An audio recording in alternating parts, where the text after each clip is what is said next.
Hi, this is Alison at Pollyanna Patchwork, and in today's video I'm going to show you how to thread baste your hexagons.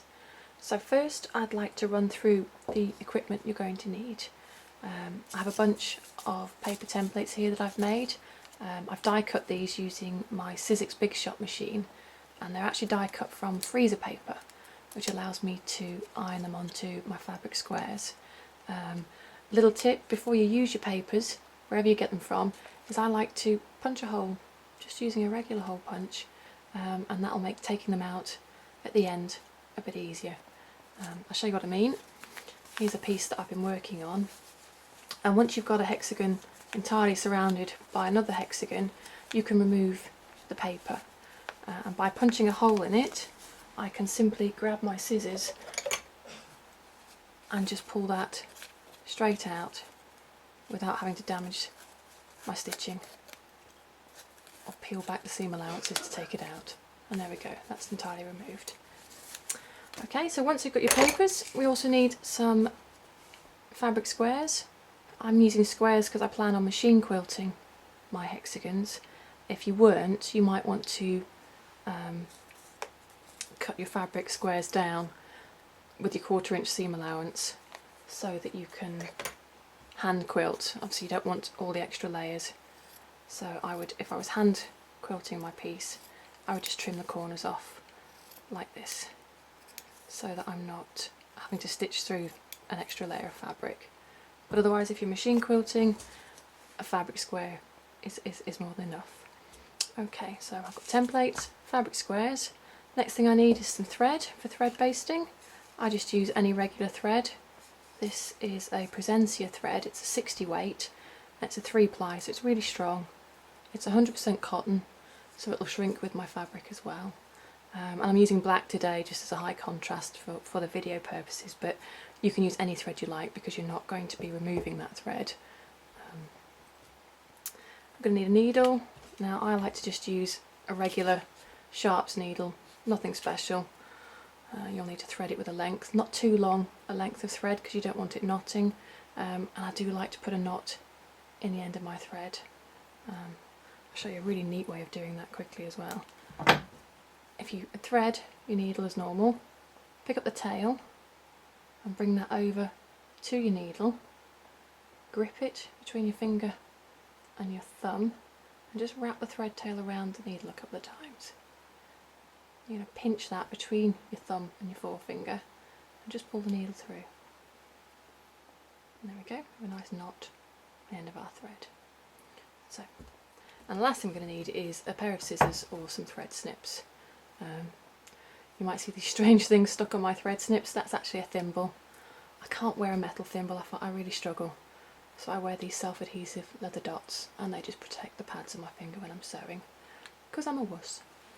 Okay, so because I've used freezer paper, here's some I made earlier, I've ironed the freezer paper onto my fabric square onto the wrong side, just using a hot dry iron, and it means I don't have to pin my templates. If you want to, you can obviously pin the template onto the fabric square. Just a simple glass-headed pin will do that, but I do find it can distort the fabric and I don't like that, so that's why I use freezer paper instead. Okay, so grab one of your squares with your freezer paper template. We're going to grab a needle. We've already threaded and knotted that. And because of the way I press mine on, I'll try and zoom in and show you.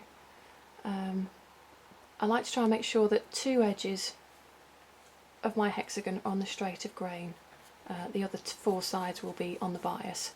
But I try to and make sure at least 2 of the edges run with the grain of the fabric. Okay, so now we start basting. The first thing I do is I take one of the edges and I just fold it over flush with the template, and I'll just finger press that in place with my nail. And I'll take another, I work anti-clockwise, I'm right-handed so I work anti-clockwise. I presume if you're left-handed you'll work the other way, but I'm afraid I don't know. I'll fold that edge over and again finger press it. Can you see now we've got a fold of fabric there.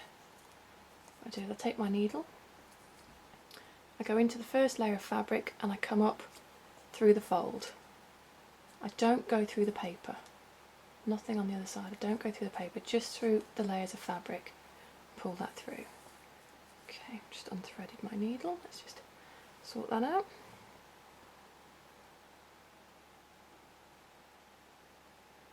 Okay, so back to it. So I take one stitch, I'll take a second stitch just to anchor that fold in place. I'm not going to worry, that has knotted because of course I'm filming, so it's bound to. I'm not going to get too worried about that. Okay, so now working anti-clockwise, I'm going to turn my hexagon. Got my straight edge there. I'm going to fold the next corner over, and again I'm just going to sort of finger press that with my nail, hold it in place, making sure I've got a nice sharp point. And again I'm going to take a securing stitch just through the folds of the fabric, not through the paper. Pull that, and I'll take a second stitch again just to anchor that in place.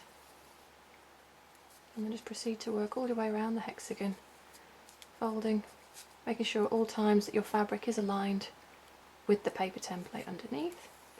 Keep going.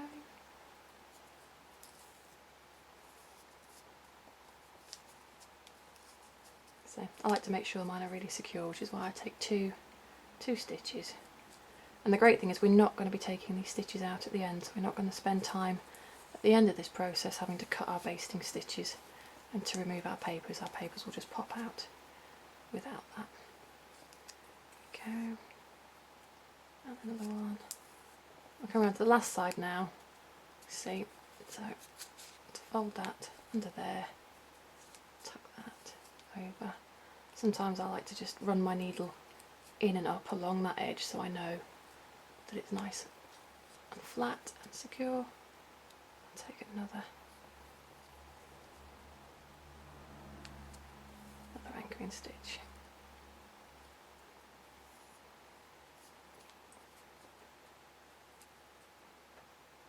And then we go finally back to where we started, just another couple of anchoring stitches to hold that in place.